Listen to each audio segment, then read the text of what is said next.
Hey you guys, it's Peter and welcome to my channel, Peter Likes Books. And today I want to review and react to the book, Go Ask Alice. Okay, so I need to give a little history on this book before I start reacting to it. So I read this book, I don't even remember how old I was. I don't know, 13, 14, 15, I think the first time that I ever read this book. And at the time that I read this book, I really truly believed that it was a found diary, okay, by a girl that had passed away. In fact, when you open the book, at the very beginning of it, there is a letter from the editors that is in this book, and it talks in here about how it is based on the actual diary of a 15-year-old girl. At the end of the book, okay, the book's been out since 1971, so I hope I don't ruin it for you. But at the very end of the book, it talks about how the subject of this book died 3 weeks after her decision not to keep another diary, okay? And it doesn't really say how she died, and it says it doesn't really matter how she died in there. I think it's how it's worded. It says, was it an accidental overdose, a premeditated overdose? No one knows. And in some ways, that question isn't important. Well, it is to me. It is to me because I spent about 2 weeks reading this effing book, okay? So it's important to me. But anyway, when I first read this book, I don't know, when I was 13, 14, or 15 or something like that, I truly, truly believed that this book was the true found diary of a girl that entered this long journey into addiction, okay?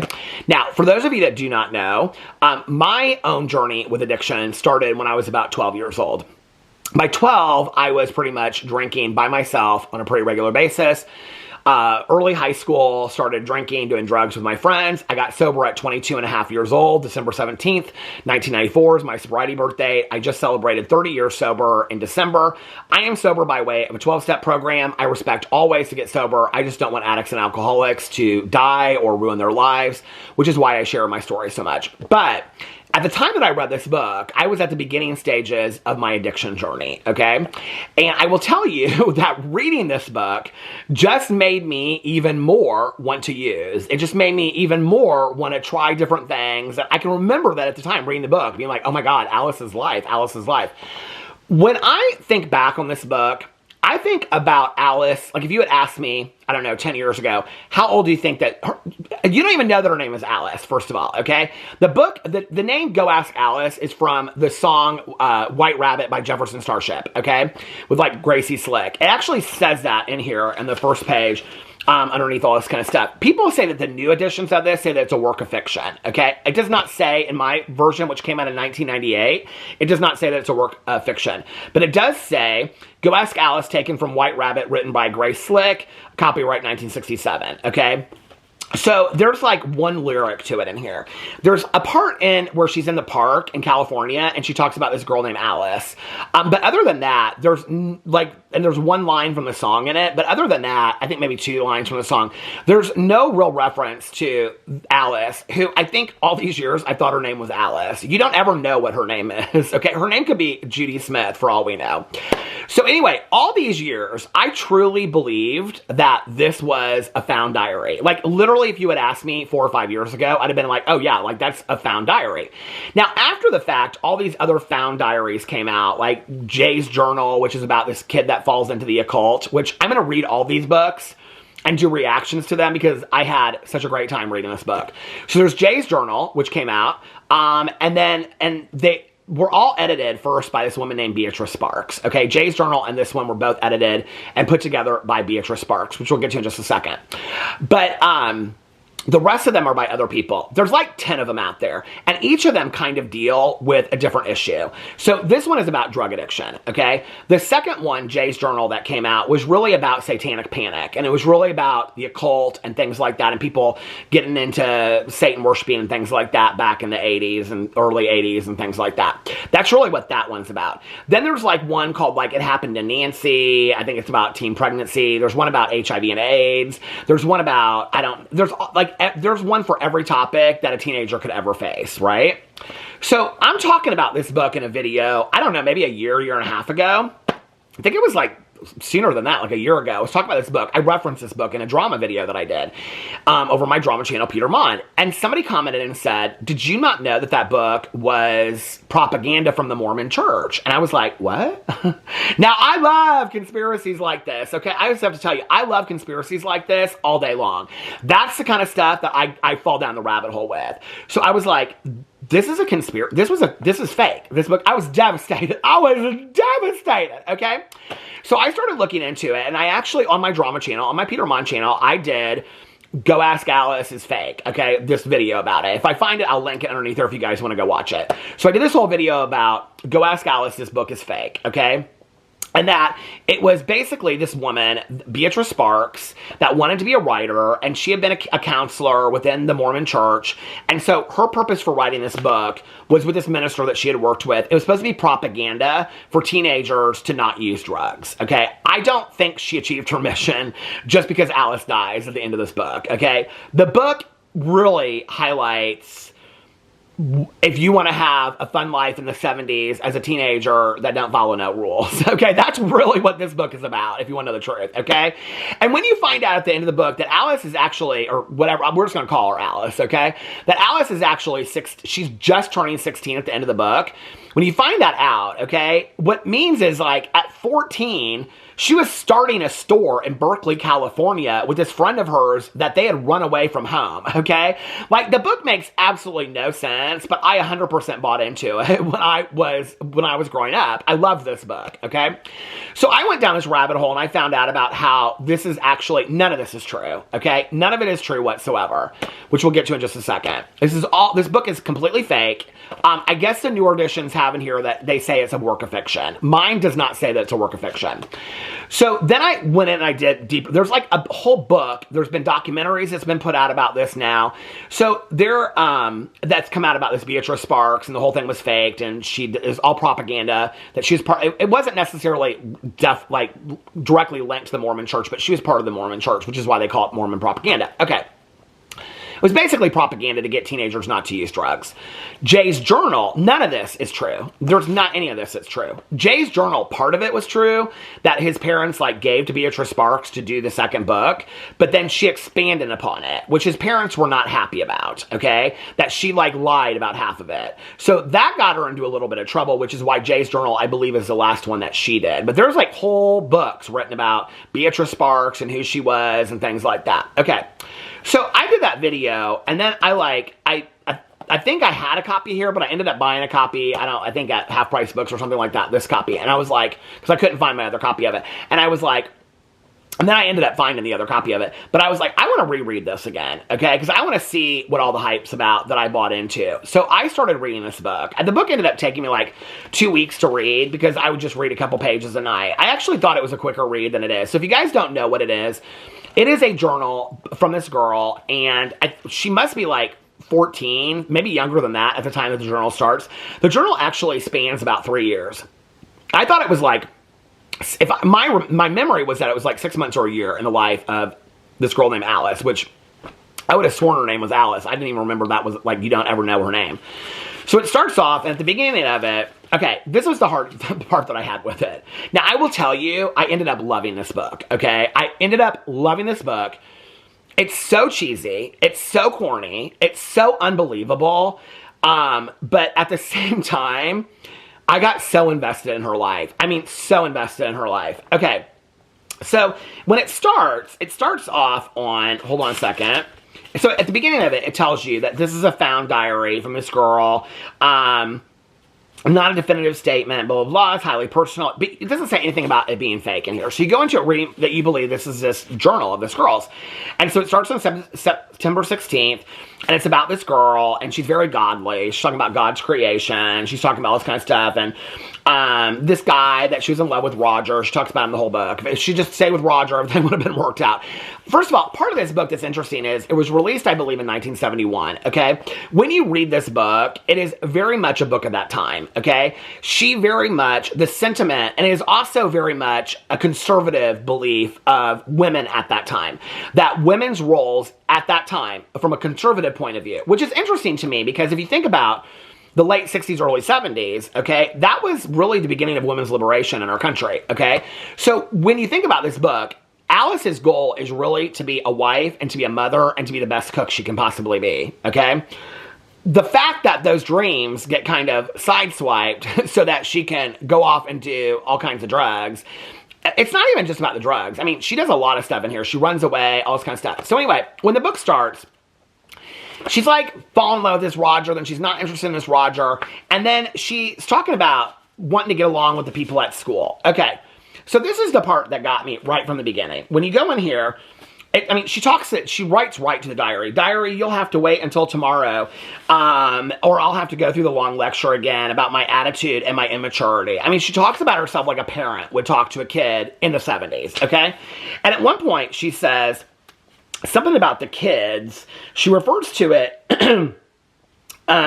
she's talking about her mom nagging in her hair. She's like, what does she say about the kids? I hope the kids... Something about the kids, I hope that they still want to hang out with me. And I'm like, the kids? Now, I don't know about you, but when I was in high school, I wasn't referring to my friends as the kids. She doesn't say the other kids. She says the kids. I mean, it's very obvious that Beatrix Sparks did not read her audience very well, right? I mean, she goes in here and she's talking about school is a nightmare. I was afraid I'd see Roger every turn. I mean, anyway, it's very like, she goes in here and then it's like dad's birthday, not much. And it's like, so I thought that it would be like really quick, right? That you would read this, but it's not. So what happens is, she's moving, and she's really happy about that. She's hoping that the kids at the new school are different, and they accept her, and she wants to be part of the popular group. Really what this book is about is that she goes in and out of this drug phase, okay? The first way that she uses drugs is that, and you know what's interesting about this book, I will say this, is that people always ask me, like, what's my belief system about a gateway drug? You know, because back in the day, we used to talk about gateway drugs. And people would say, oh, marijuana's a gateway drug, alcohol's a gateway drug. I always believed, as an addict and an alcoholic, your gateway drug is whatever drug you used first and liked. That will get you to use more drugs. So she goes to this party, okay, and she plays this game called Button Button, Who's Got the Button? She don't know what the game is, okay? But the game is that there's like 10 cans of Coke, okay, or Pepsi, and like 6 of them, okay, are dosed in acid. And so she don't know that. So she starts tripping. She has this amazing trip. She's just, you know, all this kind of stuff.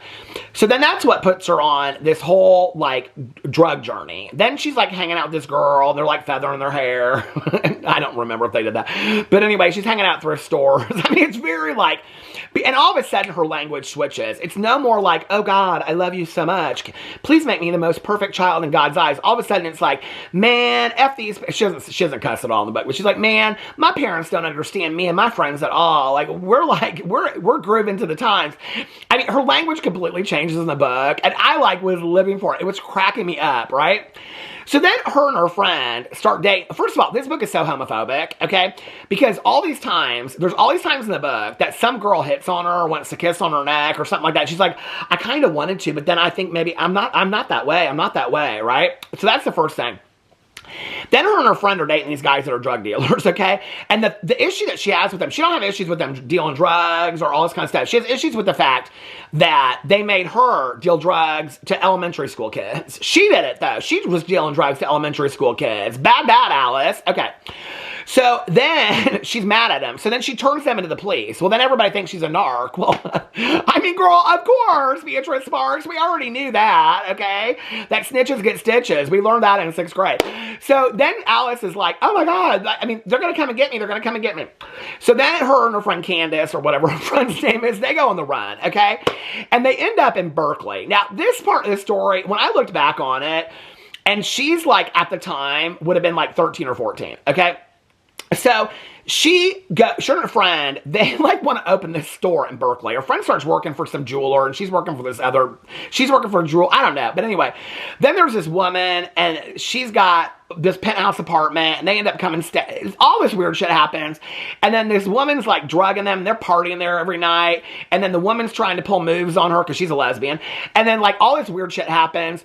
And then she just wants to go home. She goes home like 5 times, and her parents are like, oh, Alice, we're so glad you're back. And every time she comes home, she's like, I'm so happy to be home. And Joyce says this, in my lovely room with my beautiful possessions. I'm like, what teenager speaks that way? Even in 1971, okay, we all watched The Brady Bunch.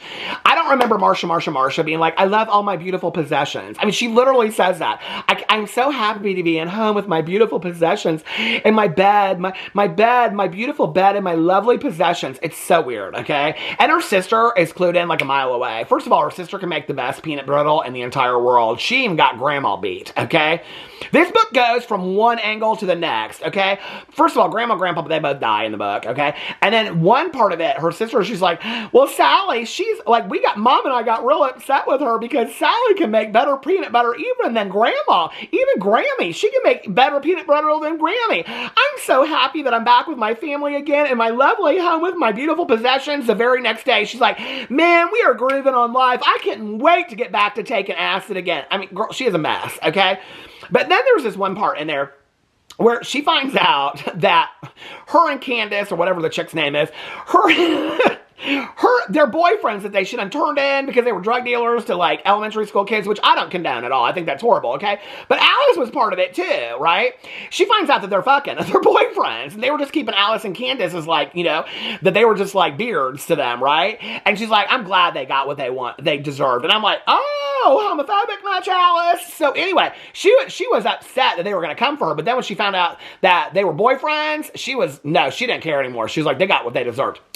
So then it goes in and out, the story. And then Alice, then she comes back, and then her dad, there's this guy, he's got to be like real geeky probably, because he's like at her dad's college, but he wants to hang out with Alice. But at the time, okay, this is what's so disturbing about this book, is that Beatrice Sparks wants to pass all this judgment, okay, and a bunch of teenagers doing drugs and partying, right? But then the answer to all of Alice's problems is this guy. I don't remember what his name is, but he comes in at the end of the book. His name's not Roger, but he's real nice. He's an engineering student, and her dad takes him, what's his name? Hold on a second. He's up till the very end. He comes and sees her the night before she ends her journal and all this kind of stuff. What's his name? She's talking to her about diary. It's like, there's no point to have a diary anymore because I've done shared everything. And mother and Tim. It's Tim or brother. No, Tim's the guy. So Tim is going to be like, save her. But Tim's in college, okay? Tim is in college and works to take care of his single mother. And Alice at the time is about 14. 14. He comes for a birthday party, or 16th birthday party. So Beatrice Sparks is completely fine with like a 22-year-old dating a 15-year-old. But she got problems with drugs, apparently, I guess. But anyway. So then, at some point, she relapses on the drugs, and then all of the druggies at school, because that's what, that's what they call them in the books, they're all a bunch of druggies.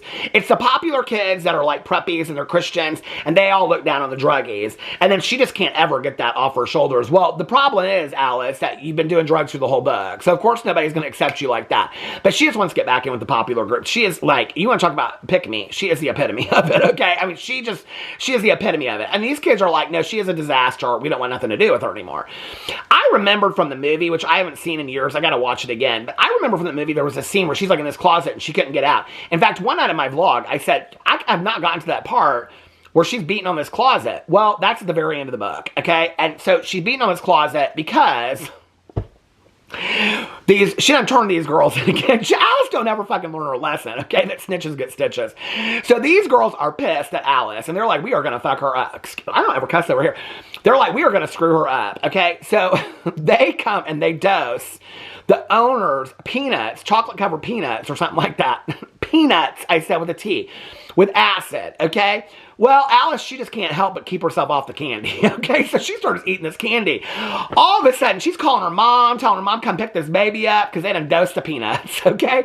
So then she's lost her mind. She scrapes off half her face. She's trying to scratch out her eyes and all this kind of stuff in this closet because she had a bad trip, man. This is the worst trip she's ever had in her entire life because they put so much acid in these peanuts. I don't know how Beatrice Sparks thought this shit up, okay? I mean, I had a lot of friends that were dealers back in the day and stuff like that. I don't think I've ever heard of anybody putting no acid on peanuts, okay? Like, I'm just saying right now. I think that's some weirdly stuff right there. But anyway, Beatrice Sparks thought it up, so it must be true in a found diary. So then she ends up in this mental institution, okay, for druggies that they go to school during the day, but she can't go to school yet. So she just hangs out with all the kids. There's like this one girl that just like sleeps underneath a pinball machine, and then somebody bangs his head against the wall. I mean, she paints this picture of the psychiatric facility, which it probably was bad at that time. But so anyway, then she starts talking to the psychiatrist, and the psychiatrist, like, he really believes her, okay? That, like, her dad's trying to get her, like, out of the psychiatric facility. And so he convinces the two druggy girls to retract their statements. How? I do not know, okay? But, like, she finally gets out of there. But in the interim, she talks to the psychiatrist, and she got the psychiatrist, she got him figured out, and she's got to manipulate it, okay? Because he says to her, what do you want to do with your life? And she says, well, I think I'd like to work in a facility like this, and I like to help a bunch of kids that are druggies. And I'm reading it thinking, girl, you are the kid, okay? You are the kid. But she's just sitting back there. She's like so removed from it all, okay? In her lovely room with her lovely possessions. She's now in a psychiatric facility telling the psychiatrist, this is what she's going to do, okay? Like, she didn't, and had no treatment yet, and she's going to fix other people's lives. So the psychiatrist, because this is really what would go down, right, is like, oh, I think you would be good at that. You should start interviewing the people here and asking them what their stories are, and then you could help them. And she's like, oh, well, I don't think they listen to me. And he's like, no, because you got a lot to share with them. So basically, this psychiatrist elicits her help to go ask these druggies, okay, about their stories so she can help them with their stories, even though she's a druggie too, okay? Now, listen, I am so into the power of one addict helping another, but that's not what this is, okay, in this moment. This is Alice lifting her up and that she is better than these people. But the one prominent scene in this, or the one scene that she's talking to these kids about using drugs, and this one girl's talking about sniffing glue, and this guy's talking about sniffing glue, and as he's talking about sniffing glue, she's like, you can tell in their eyes they can't wait to get back out there and use again. And I'm like, oh yeah, like, that's early recovery. I relate to that. Beatrice Sparks, you just nailed that part. But Alice is so far removed from it. Then she ends up becoming friends with this girl named Babs or something like that, and this girl's like 12, and she ends up saying that she was like living in like San Francisco or something like that, and she was a baby prostitute, and I don't even know what all that kind of stuff is, but they were just living around doing drugs all the time. But the weirdest part is she says this Babs girl, because she's trying to help her too, you know, because she's now become like the psychiatrist helper in the treatment program that she got court ordered to, girl, because she didn't call her eyes out on the peanuts, okay? So she's sitting there, and she's talking to this Babs, and they're like having this long talk, but it's time for them to go to bed. And she says to this Babs, she goes, maybe we can talk tomorrow a little bit more privately about what's going on. And Babs saying she's coming on to her, and she goes, oh, they won't let us do it out here. We have to, like, go in the laundry room if you want to have sex. And she's like, oh, no, I'm not like that. I'm not a lesbian. I'm like, this book is so homophobic, girl, okay? You should have called it I went to treatment, I got turned out. That's what you should have called this book. But no, that's not what this book is about. This book is a mess, okay? And I loved every minute of it. I mean, it was sad that Alice dies at the end, but you don't even know how she dies. Beatrice Sparks should have just had her, I mean, they should have put, like, an obituary in here or something and said she died from a drug overdose. And that's what the whole book was supposed to be about, okay? Now it comes out this whole book is fake. I was going to just toss it over my shoulder, but I can't because I love this book so much. Let's read the synopsis. The harrowing we already know it's a lie, true story of a teenager's descent into the seductive world of drugs. A diary so honest you may think you know Alice or someone like her. I knew a lot of people like Alice back in the day, okay? None of us thought we had a problem. My favorite part, though, okay, other than Babs and her lovely room with her lovely possessions, was when her and her friend had opened a store at Berkeley at the age of 14, okay? Basically, all these rich kids that go to Berkeley could just spend money there all the time. They charged them money to drink Cokes and sit around there and listen to a record player. Her and her friend spent 2 months. I was like making a fort when you're in 6th grade, right? Her and her friend, they bought this apartment, and they spent like 2 months putting like shag carpet down and decorating this place so a bunch of these junkies at Berkeley could just come out there and smoke weed and like drop acid and drink Cokes and pay 25 cents to listen to the record player. I was like, that is a dream. No wonder I bought into this book when I was like 14 years old. I was like, I'm gonna move to Berkeley and open me a store, and people are gonna pay me money to just sit around and listen to records. This book is such bullshit. It is, but it is so good. I lived for it. If you have not read Go Ask Alice in years, I'm telling you, go get a copy of it today. It's probably 99 cents on the Amazon or the thrift store. Go get it at the Goodwill. It's probably there. This book is so good, but it is 100% fake. So anyway, let me know what you thought about all that in the comment section below. I love you guys, and I will see you tomorrow. Bye.